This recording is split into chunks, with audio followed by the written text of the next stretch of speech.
question from a GPF member. So this is government employee funds, and government employee fund is very different from company funds, and they are treated very differently.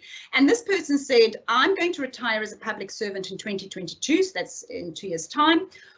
What are my recommended investment options? And I think this really does talk to this decision whether or not to stay in the GPF pension or whether to take the money out prior to retirement and actually put it into a preservation fund and convert it into a living annuity. Those seems to be the debate at the moment.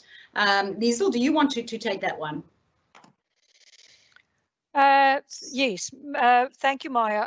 So I just want to get this. Sorry, just one moment.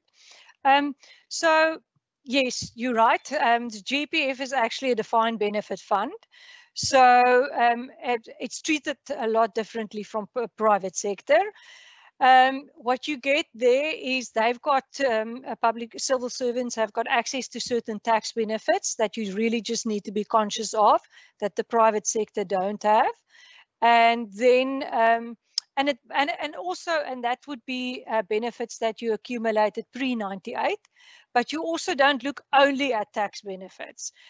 Normally they offer, well, the GPF actually offers quite favorable rates, annuity rates, and then they do get additional benefits as well, like inflation beating guarantee, spousal cover, and also subsidizing of the medical cover.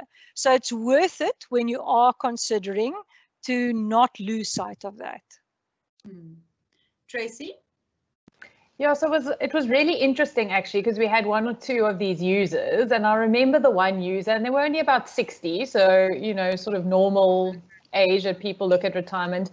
And they were actually guaranteed for their particular years of service 12% as their income, which I mean you just cannot get. Maybe if you're 80 or somewhere in that region, but not at that age. And I think it's really, really important that people know what income they're going to get. As Liesl spoke about, there's also that cash lump sum that they can get.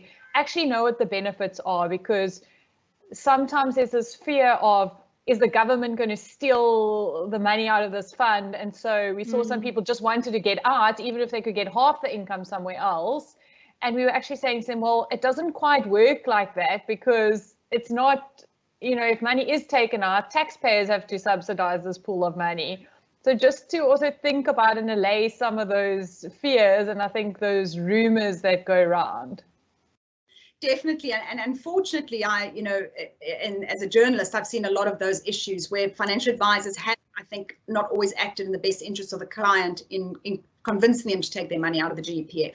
And that is because your income is guaranteed. It is made up, they guarantee your years of service times by your final 2 years of salary. It's guaranteed. And if they go and use all the money for Eskom, it's the taxpayers who will make sure it's guaranteed. So it's probably the safest of every pension in the country, because it's underfunded actually by taxpayers. So, and I think that is important. It's a very important point to get across.